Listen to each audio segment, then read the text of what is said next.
नमस्कार दोस्तों, मैं अनीता आर आज आपके सामने प्रस्तुत हुई हूँ स्पेशली उन एस्पिरेंट्स के लिए, उन्हें मोटिवेट करने के लिए जो अभी तैयारी कर रहे हैं केंद्रीय विद्यालय संगठन के इंटरव्यू की। यह सेशन आपका रहेगा 2023। तो best of luck first of all साथियों, कि पक्का श्योर आपका जो है इंटरव्यू क्लियर होगा और इस बैच का 2023 बैच के आप हमारे जो हैं साथी बनने वाले हो संगठन में। मैं अनीता, जिसका इंटरव्यू 2017 में हुआ था चंडीगढ़ के अंदर, तो आपकी तरह मैं भी बड़ी कह सकते हैं कि घबराई हुई थी। थोड़ा तो डर होता ही है।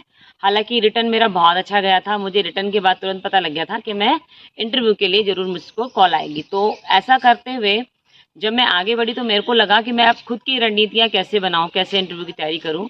मैंने कोई स्पेशल क्लासेस नहीं ली, लेकिन मेरे को, मैं आपको बताऊं, आप लोगों को, प्यारे बच्चों, आप लोगों को क्लास लेनी चाहिए। एस्पिरेंट्स के लिए मेरा एक मैसेज है कि इंटरव्यू की तैयारी के लिए आपको जो है क्लास लेनी चाहिए। मैं अपने फ्रेंड्स के साथ आजकल बैठती हूँ, जो मेरे कलीग्स है केंद्रीय विद्यालय में, तो हम लोग बात करते हैं कि क्या उन्हें क्लासेस लेनी चाहिए या नहीं लेनी चाहिए। पहली बात तो आपको क्लासेस लेनी चाहिए। क्यों, उसके पीछे का कारण मैं बताती हूँ आपको। कि हम खुद से सेल्फ जब हम तैयारी करते हैं तो कुछ हमारी तैयारियों में कुछ कमियां रह जाती है, क्योंकि हम इतने अनुभवी तो होते नहीं हैं।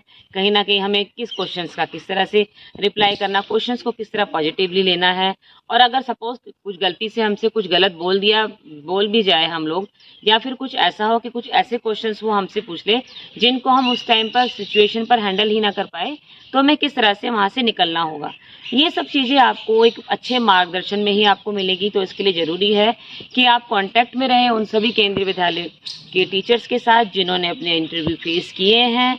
आप उनके साथ कांटेक्ट में रहिए, उन मार्गदर्शकों के साथ जो आपको बताएंगे कि किस तरह से आपको स्टेप बाय स्टेप जो है आगे तैयारियां करनी है। क्योंकि सीक्वेंस से जब आप अपनी तैयारी करेंगे तो ये आपके लिए बहुत ज़्यादा कारगर साबित होगी। तो बहुत सारी चीज़ों के साथ आपको जो है आगे बढ़ना होगा अपने इंटरव्यू की प्रिपरेशन के लिए। पहले मैं शेयर करूंगी सारे अपने एक्सपीरियंस, और उसके बाद आप लोग उसके बेसिस पर जो है अपनी रणनीतियाँ बनाएंगे। देखिए, मैंने एक चीज़, देखो, मैं चीज़ों को सोचती बहुत हूँ, ऑब्जर्वेंट हूँ। तो मैंने कल ही सोचा इस बात के बारे में कि आप लोग इतने सारे इंटरव्यूज़ तो देख रहे हैं, सभी टीचर्स के इंटरव्यूज़ देख रहे हैं। और अगर बात करें यूट्यूब पर तो बाढ़ आ गई है इंटरव्यू की, सभी टीचर्स अपने अपने एक्सपीरियंस शेयर कर रहे हैं। तो ओनली इंटरव्यू देखने के बाद आप ये मत सोचिए कि आपका प्रिपरेशन हो गया। आपको उन इंटरव्यूज़ का कंक्लूजन निकालना है। सपोज आपने एक टीचर का इंटरव्यू देखा, बाद में दूसरे का देखा, उसके बाद थर्ड का देखा, नहीं, ये एक गलत स्ट्रेटेजी है, गलत रणनीति है। सबसे पहले जिसका भी आप इंटरव्यू देख रहे हो, जो टीचर अभी केंद्रीय विद्यालय में है, आपको क्या करना है एस्पिरेंट्स, आपको करना है उस इंटरव्यू का क्या कंक्लूजन है, उसमें से कौन कौन से क्वेश्चन ऐसे हैं जो एक्सपेक्टेड है, आ सकते हैं, या फिर आपको कैसे उन क्वेश्चंस को के साथ आपको कंफर्टेबल होना कि यदि ये क्वेश्चन पूछ लिए तो हम इसका रिप्लाई कैसे करेंगे। इन सब चीज़ों पर गौर करें, उसके बाद ही आप जो है इसका कंक्लूजन निकालें, इसको पैक करें, इसको सेट करें, इसको सॉल्व करें, फिर आप दूसरे जो है इंटरव्यू पर जाएं। ये बहुत ज़रूरी है। ये मेरा एक सजेशन है आप लोगों के लिए। 1 जून 2017 मेरे लिए एक बहुत बड़ा क्रूशियल डे था, क्योंकि वो मेरी लाइफ का एक टर्निंग पॉइंट था। रिटर्न मेरा क्लियर था, लेकिन मैं जानती थी कि जब तक मैं इंटरव्यू को गंभीरता से नहीं लूँगी, इंटरव्यू क्लियर नहीं करूँगी, मैं आगे जो है केंद्रीय विद्यालय संगठन को ज्वाइन नहीं कर पाऊँगी। क्योंकि रिटर्न क्लियर करना एंड इंटरव्यू में भी बहुत अच्छे मार्क्स लाना, दोनों ही बहुत ज़्यादा ज़रूरी थे। तो मैं लगभग 9 बजे के आसपास, मेरा जो सेंटर रहा जहाँ पर मेरा इंटरव्यू हुआ वो चंडीगढ़ में हुआ था, सेक्टर 31D के अंदर। तो हम लोग जो है करीबन 8 बजे, तो मैं स्कूल के बाहर खड़ी थी, 9 बजे गेट ओपन हुए, हम लोग स्कूल के अंदर, मैंने एंटर किया और मेरे साथ बहुत सारे मेरे जैसे एस्पिरेंट्स थे, जो लोगों ने, जिन्होंने, स्टूडेंट्स ने, कैंडिडेट्स ने अंदर एंटर किया। हम एंटर करने के बाद उन्होंने अलग अलग रूम्स और पैनल सेट किए हुए थे। कुछ रूम उन्होंने बनाए थे डॉक्यूमेंट्स वेरिफिकेशन के लिए, और अलग अलग लॉट्स डिवाइड कर दिए थे, क्योंकि स्टूडेंट जो कैंडिडेट्स थे वो बहुत ज़्यादा थे, सभी को एक साथ डील करना पॉसिबल ही नहीं था। तो आप लगा लीजिए लगभग 10 कमरे ऐसे थे जहाँ पर डॉक्यूमेंट्स वेरिफिकेशन चल रहा था, और 10 ही रूम ऐसे थे जहाँ पर इंटरव्यूज़ चल रहा था। तो सबसे पहले उन्होंने हमें एक रूम बताया कि आप इस रूम में जाकर बैठिए, डॉक्यूमेंट सारे हम लोगों ने वहाँ पर दिए, उसको वेरिफिकेशन होने में लगभग 1 आवर लग गया, क्योंकि काफ़ी सारे जो थे वहाँ पर कैंडिडेट्स बैठे हुए थे, और 1 बाय 1 सभी का जो है डॉक्यूमेंट्स का वेरिफिकेशन हो रहा था। जैसे मेरी बारी आई तो मुझे बुलाया गया, वहाँ पर भी बड़े ही धुरंधर पैनल के, कह सकते हैं, बड़ी स्ट्रॉन्ग एंड एक्सपीरियंस फैकल्टी बैठी हुई थी, जो बड़ी स्ट्रॉन्ग ऑब्जर्वेंट थी, जो डॉक्यूमेंट्स कह सकते हैं बिल्कुल फिल्टर टू फिल्टर कर रही थी, फिल्टर स्क्वायर कह सकते हैं, एक बार फिल्टर फिर डबल टाइम फिल्टर हो रहे थे। बड़े ध्यान से उन्होंने हमारे सारे डॉक्यूमेंट्स देखे, डॉक्यूमेंट्स क्लियरेंस मुझे मिल गया था। उन्होंने मुझे एक छोटी सी स्लिप दी, स्लिप के अंदर रूम नंबर लिखा था और वो जो थे डॉक्यूमेंट्स की फाइल थी उन्होंने अपने पास रख ली। एक फाइल मेरे पास थी, जैसा सेट मैंने उन्हें दिया था सेम सेट मेरे पास भी था। वेरिफिकेशन का क्लियरेंस मिलते मिलते लगभग 10:30 या अराउंड 11 ओ क्लॉक हो गया था। फिर उसके बाद हमें अपने अपने शॉर्टेड रूम्स में जाना था जहाँ पर हमारा इंटरव्यू होना है। मैं अपने रूम में गई, जैसे जो रूम मुझे अलॉट किया गया था। रूम के बाहर लगभग 12 से 15 स्टूडेंट्स जो थे, कैंडिडेट्स थे, खड़े हुए थे। इट मीन्स मेरा नंबर 16 रहा होगा। तो मैंने क्या पहले नोटिस करा, बड़ी घबराहट थी मुझे उस टाइम पर कि मैं देख रही थी कुछ कैंडिडेट्स ऐसे थे एस्पिरेंट्स जो बड़े हंसते हुए आ रहे थे, कुछ एस्पिरेंट्स थे बड़े गंभीर मुद्रा में बाहर आ रहे थे। और एक चीज़ और मैंने नोटिस करी कि कैंडिडेट्स क्या कर रहे थे, कुछ हमारे 5 मिनट में ही बाहर आ रहे थे, कुछ को 20 मिनट्स लग रहे थे, कुछ 10 मिनट्स में आ रहे थे। यानी कि जो टाइम स्लॉट था उनका जो पैनल के साथ जो इंटरेक्शन था सबका एक इक्वल टाइम स्पैन में नहीं चल रहा था। सबके टाइम जो है वेरी कर रहे थे, डिफरेंट डिफरेंट टाइम थे। कोई 5 मिनट में वापस आ रहा था, कोई 10 मिनट्स में, कोई 20, कोई मोर देन 20। इस तरीके से जो है टाइम स्लॉट चल रहा था। 4 बजे के आसपास मुझे बुलाया गया अंदर। तो जाने से पहले मैंने फटाफट से अपनी साड़ी सेट की। मैंने उस दिन साड़ी टाई अप की थी एंड मेरे डॉक्यूमेंट्स को मैंने सेट किया, अपने बालों को थोड़ा सेट किया और मेरे मन में एक ख्याल था कि मैं अंदर जाती मुझे ग्रीट कैसे करना है। वो पहले ही सोच लिया था लेकिन फिर उसको फिर से फ्रेश किया। तो जैसे ही मैंने डोर ओपन किया और मैंने परमिशन लिया कि मैं कम इन सर एंड मैम, तो उन्होंने बड़े हंस के बोला आइए। और मैंने 2 से 3 कदम जैसे आगे बढ़ाई तो मतलब मैं जैसे ही उनको विश करने वाली थी तभी पूरा पैनल में से कुछ एक पर्सन थे, उन्होंने मुझे बोला आइए अनीता जी। तो इस चीज़ ने ना एकदम से मैं हंसने लगी, मतलब अनएक्सपेक्टेड था कि कहाँ मैं उनको बस जस्ट ग्रीट करने वाली थी, उन्होंने बोला आइए आइए अनीता जी। तो मैं चुप हुई और मेरे को यू वॉन्ट बिलीव, आप बिलीव नहीं करेंगे, जो मेरा एक डर था ना, जो मेरा एक फियर था, fear of interview, fear of questions, how I deal the questions, how I deal the expression of the panel, वो सारा जैसे कि उड़न छू हो गया हो। सीरियसली वो एक हंसी और उनका जो एक पॉजिटिव वेलकम था कि आइए नीता जी ने सब कुछ एकदम से हल्का मुझे कर दिया। मैंने उनसे परमिशन लेते हुए जो है सीट पे बैठने के लिए जो है उनसे परमिशन ली। तो उन्होंने बोला बैठिए। मैं बैठी तो मुझे लगा कि अब वो बोलने वाले हैं, आई डोंट नो, बट वो 2 मिनट तक उन्होंने एक पोज दिया, वो बड़े शांत रहे 2 मिनट लगातार। तो कुछ डॉक्यूमेंट्स देख रहे थे उस टाइम, मैंने देखा तो वो मेरे ही डॉक्यूमेंट्स थे। हमसे पहले हमारे डॉक्यूमेंट्स उनके पास होते हैं और जो एक कैंडिडेट से, एक एस्पिरेंट से दूसरे एस्पिरेंट के जाने के बीच में वो 7 से 8 मिनट का एक गैप लेते हैं। उस बीच में क्या करते हैं, जो ये डिपार्टिंग जो कैंडिडेट होता है, जो गया है अभी इंटरव्यू देके, कुछ बातें तो उनके बारे में करते हैं और जो आने वाला है फटाफट से उनका इंटरव्यू को जो है वो पेपर्स में देखते हैं कि कौन आने वाला है, उसकी क्वालिफिकेशन या उसका नाम इतना वो जरूर पढ़ते हैं। क्योंकि जैसे ही जब मैंने एंटर किया था, मैंने आपको बताया, उन्होंने मुझे नाम से बुलाया। तो फिर उसके बाद मैंने देखा पैनल के अंदर जो थे 4 मेल एंड 1 फीमेल थी और सारे बड़े ही एक्सपीरियंस लग रहे थे, जैसे चेहरा उनका बोल रहा था उनका अनुभव क्या है। तो मैं बैठी, उन्होंने सबसे पहले बोला अनीता जी अपने बारे में बताइए। और मैं आपको क्या बताऊं, उनका जो बोलने का जो वे ऑफ टॉकिंग था ना, वो एक्सप्रेशन मुझे मतलब आज तक याद है। Wonderful, it was wonderful seriously. तो क्या रहा, उन्होंने बोला अनीता जी अपने बारे में कुछ बताइए। तो जैसे कि कॉमन सी बात है कि सभी अपना इंट्रो स्टार्ट करते हैं, मैंने भी बताया कि मैं अनीता आर हूँ एंड अपनी क्वालिफिकेशन के बारे में बताया कि मैं जो है completed graduation from Delhi university, मैं इंग्लिश ऑनर स्टूडेंट थी एंड मेरा मास्टर्स भी उस टाइम कंप्लीट हो गया था। तो मैंने अपने मास्टर्स के बारे में भी बताया। तो जैसे ही मैंने मास्टर्स का बताया तो उन्होंने बोला oh you are the student of literature. मैंने कहा यस सर।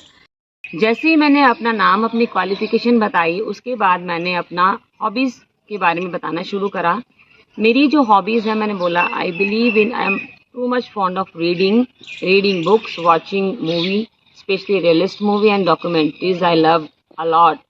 और उन्होंने मुझे इसके बाद बीच में ही इंटरप्ट किया और उन्होंने मुझे आगे नहीं बढ़ने दिया। जैसी हॉबी है, एक मैं आपको बताऊंगी इसके साथ ही कि जो आप अपनी हॉबीज़ लिखेंगे वो आपकी हॉबीज़ जेन्युइन एंड सच्ची होनी चाहिए, बनाकर मत बोलो, कुछ भी ऐसा नहीं। चाहे आपकी जो है बहुत डिफरेंट आपकी हॉबी है, एकदम कॉमन हॉबी है, क्योंकि रीडिंग में कोई कॉमन हॉबी होती है, तो ये सोचकर नहीं बोलना कि कॉमन है, ये मैं नहीं बोलूँगी, ये सब बोल चुके, मैं तो कुछ अलग बोलूँगी। नहीं, आपकी जो हॉबी है वही आपको बोलनी है। अगर आप अलग बोलोगे तो उसके आप ना तो ए जानते होंगे, ना तो उसका आप जेड जानते होंगे।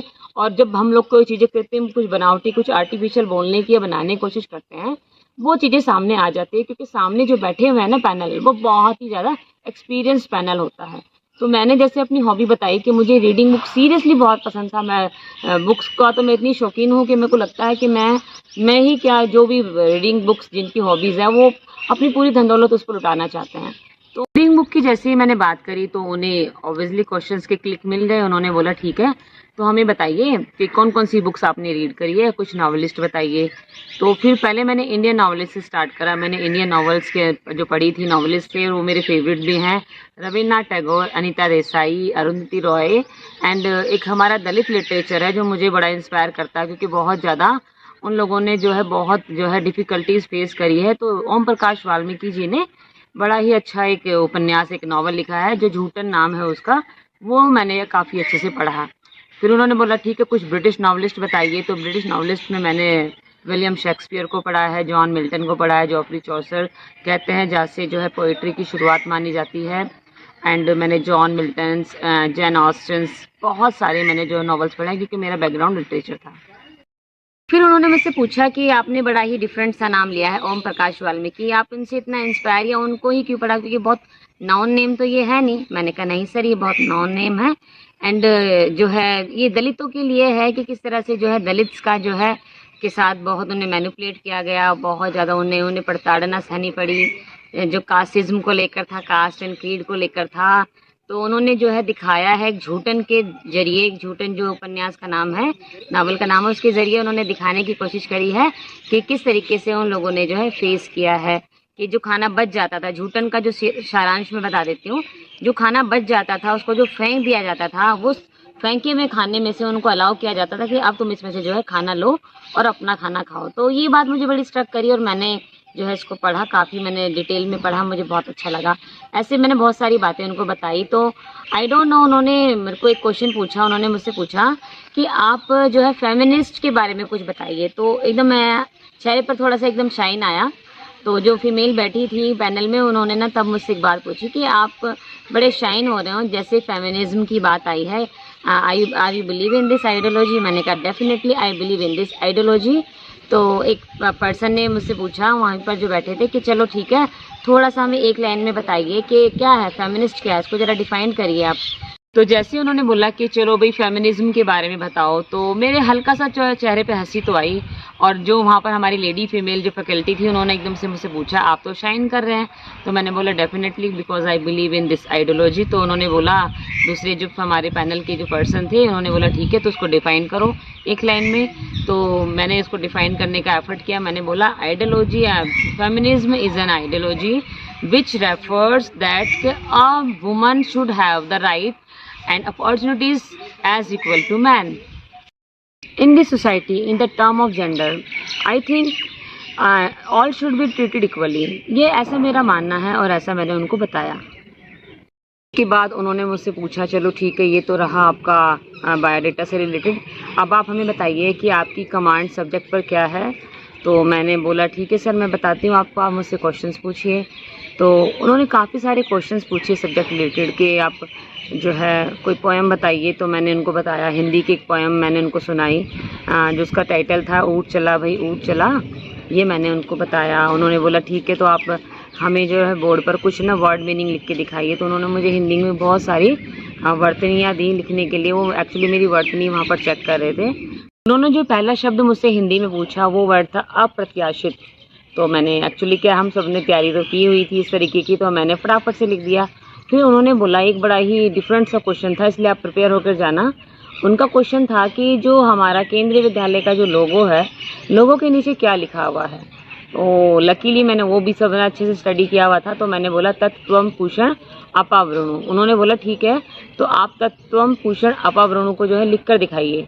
तो मैंने जो है लिख कर दिखाया और वो ठीक था क्योंकि मैंने उसकी पहले से ही प्रिपरेशन की हुई थी। तो वो कई बार आपसे एस्पिरेंट्स इस तरह के क्वेश्चंस पूछेंगे जहाँ पर आपकी नज़र या समझ भी नहीं जाएगी।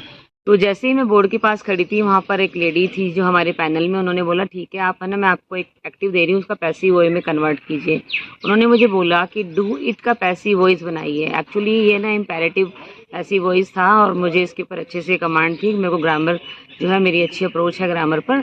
तो फिर मैंने बोला ठीक है, तो मैंने जैसे उन्होंने डू इट बोला, मैंने लेट इट बी डन लिख दिया। तो वो समझ गए थे, लेट इट बी ही लिखा था, वो समझ गए थे कि मैडम जो है लिख देंगी। तो उन्होंने मुझे उसके बाद तुरंत वहीं पे बीच में ही इंटरप्ट किया, रोक दिया कि कोई बात नहीं, इसको छोड़ दो, आप हमें पार्ट ऑफ स्पीच भी फटाफट से लिख के दिखा दो। तो मैंने पार्ट ऑफ स्पीच भी फटाफट से लिख कर जो है उनको दिखा दी। मेरे को लगा वहाँ पर वो काफ़ी इम्प्रेस हुए, उन्होंने मुझे बुलाया एंड उन्होंने फिर मुझसे 2-3 बातें करी, लाइक कि आपने कौन सी यूनिवर्सिटी से जो है आपने ये बीएड किया था, डिप्लोमा इन एजुकेशन। तो मैंने बोला मैंने एमपी बोर्ड से जो है डिप्लोमा इन एजुकेशन किया है। उन्होंने मुझसे पूछा कि आपकी बोर्ड का नाम क्या था, जिस यूनिवर्सिटी से आपने किया है उसको ज़रा बताइए उसका नाम। एंड सीरियसली एस्पिरेंट्स वहाँ पर मुझे नाम नहीं पता था, तो मेरे को बड़ा खुद से भी बड़ा बुरा लगा। वो तो बाद में ही बोलते, मुझे खुद ही बड़ा फील हुआ कि हम जस्ट यूनिवर्सिटी से कर रहे हैं तो हमें पता होना चाहिए। एक्चुअली मेरी तो कॉरेस्पॉन्डेंट थी डीएड डिप्लोमा इन एजुकेशन, तो मेरा इतना इंटरेक्शन वहाँ पर हुआ नहीं यूनिवर्सिटी से, सिर्फ हम लोग एग्ज़ाम देने के लिए गए थे फर्स्ट ईयर और सेकेंड ईयर का। लेकिन आप अपने डॉक्यूमेंट्स के जो भी टाइटल हैं, जो भी यूनिवर्सिटीज़ के नेम हैं, आपका जो 10th एंड 12th का जो भी आपका पासिंग ईयर है, आप सब कुछ अच्छे से करके जाना। तो मैंने वहाँ पर बोला सॉरी मुझे नहीं पता। उन्होंने भी इस चीज़ को बहुत लाइट मोड में लिया, लेकिन बोला कि यू शुड बी नो। मैंने कहा ओके सर, मैं ये अभी इसको करेक्ट कर लूँगी और फिर मैं फर्दर ये मिस्टेक मुझसे नहीं होगी। मेरा इंटरव्यू था वो एंडिंग पर था। उन्होंने मुझे बोर्ड से बुलाया, बोला कि आप आकर बैठिए। मैं बैठ गई। उन्होंने मुझसे पूछा कि आपकी क्वालिफ़िकेशन जो है टीजीटी पीजीटी लेवल की है, तो आप पीआरटी ही क्यों बनना चाह रहे हैं। तो मैंने बहुत सरल और सटीक सा आंसर दिया कि पहली बात तो सर मेरे जो एलिजिबिलिटी है, मैंने डिप्लोमा इन एजुकेशन किया हुआ है एमपी बोर्ड से, तो वो पीआरटी के लिए मैं एलिजिबल हूँ। जब मेरा बीएड होगा तो देन मैं टीजीटी पीजीटी के लिए भी एलिजिबल हो जाऊँगी। तो उन्होंने बोला सही बात है। पीछे भी एक कारण था, वो कारण था कि जब मैं +2 में थी तो मेरे आसपास के बहुत गरीब घर के बच्चे थे जो नहीं पढ़ पाते थे और बहुत ही कम एज में उन लोगों ने स्कूल छोड़ दिया था, या स्कूल जाते भी थे तो अच्छे से परफॉर्म नहीं कर पाते थे स्कूल में। तो मैं क्या करती थी, +2 के बाद जब एक गैप आता है, जब हम लोग कोई कोर्स कर रहे होते हैं या अपनी ग्रेजुएशन कर रहे होते हैं, तो बीच में मेरे पास काफ़ी टाइम था, तो मैं बच्चों को पढ़ाती थी। वहाँ से मेरा जो छोटे बच्चों के साथ एक अटैचमेंट हुआ, तो मुझे लगा अगर मुझे कभी मौका मिला तो मैं ऑफिशियली जो है स्कूल में एज ए पीआरटी वर्क करूँगी और जो मैं छोटे बच्चों को पढ़ाऊँगी। छोटे बच्चे को पढ़ाने का मतलब एक बहुत बड़ा जिम्मेदारी का काम होता है। कुछ लोग पीआरटी की जॉब को थोड़ा अंडर एस्टिमेट करते हैं कि ज़्यादा टफ टास्क नहीं होता है, पर मैं उनको बता दूं, क्योंकि मैं अभी खुद पीआरटी की जॉब पर जो है मैं कार्यरत हूँ, तो मैं बताती हूँ सबसे मुश्किल काम होता है छोटे बच्चों को पढ़ाना। छोटे बच्चों की बहुत ज़्यादा जिम्मेदारियाँ होती हैं। उन्हें अगर आप थोड़ा सा भी गलत पढ़ाओगे तो वो जो फाउंडेशन उनकी लाइफ लॉन्ग तक जो है गलत हो जाएगी। तो फाउंडेशन बनाने के लिए हमें एक एक चीज़ के लिए बहुत कंसर्न और बहुत ही जो है ध्यान रखना पड़ता है हर एक चीज़ का। स्पेलिंग हुई, या फिर वो हिंदी वर्तनी हुई, या बच्चों की एक्सेंट हुई, प्रोनाउंसिएशन हुई, बच्चों का मैथ्स हुआ, बच्चों की basic knowledge of EVS environmental study, उन सभी चीज़ों का जो है हमें बहुत ज़्यादा ध्यान देना होता है। और मुझे इस वक्त पर मैंने उनको ये भी बताया पैनल को कि मुझे मेरे पिताजी की एक बात बहुत हमेशा याद आती है। पिताजी मेरे पापा कहा करते हैं कि अगर आपकी शुरुआत शानदार है तो अंत को तो दिशा अपने आप ही मिल जाएगी। तो हमारे एजुकेशन का जो हमारा लेवल है वो ऑफिशियली स्टार्ट होता है प्राइमरी बच्चों से, प्राइमरी स्कूल से। तो हमें शुरुआत शानदार करनी चाहिए। इन सब बातों को ध्यान में रखते हुए मैंने सोचा कि मैं पीआरटी टीचर बनूंगी। अब बारी थी पैनल से विदा लेने की, मेरे प्यारे पैनल से, क्योंकि उनके साथ मैंने मोर देन 20 मिनट्स स्पेंड करे थे और उनका मैं वेट कम से कम लगभग 2 से 3 घंटे तक किया था। तो जैसे मेरे सब कुछ उन्होंने मुझसे क्वेश्चंस पूछे, मैंने उन सभी क्वेश्चंस का जवाब दिया। उसके बाद उन्होंने बोला तो ठीक है अनीता जी, आप जो है आपका इंटरव्यू ख़त्म होता है। तो मैंने एक उम्मीद भरी निगाहों से उनकी तरफ देखा। मैं भी उनको देख रही थी और कहीं ना कहीं वो भी देख रहे थे कि मेरी आंखों में क्या है। हमारा एक छोटा सा आई कांटेक्ट हुआ उनके साथ मेरा। तो उस आई कांटेक्ट में मैं ये पूछना चाह रही थी, सर मेरा इंटरव्यू ठीक तो हुआ? तो उनका जो एक्सप्रेशन था वो बहुत मॉडरेट था। ना तो उन्होंने मुझे ये फील होने दिया कि मेरा इंटरव्यू गलत गया, ना ये फील होने दिया कि बहुत अच्छा गया, बहुत स्टुपेंडस गया, ऐसा कुछ नहीं बताया। और मैं जो है इसके साथ ही मैं विदा लेकर वहाँ से वापस आ गई। तो जाते जाते दोस्तों, अब मैं आपको कहना चाहूँगी कि आप अलग अलग टीचर्स के इंटरव्यू देख रहे हैं, बहुत अच्छी बात है आप देखिए, लेकिन इसका कंक्लूजन ज़रूर निकालिए कि आपने एक इंटरव्यू से क्या सीखा, कितनी चीज़ें जो है आपके काम की है और आप आगे इसके लिए रणनीतियाँ बना सकते हैं। तो ये आपको कंक्लूजन हर एक इंटरव्यू की निकालनी बहुत ज़्यादा ज़रूरी है।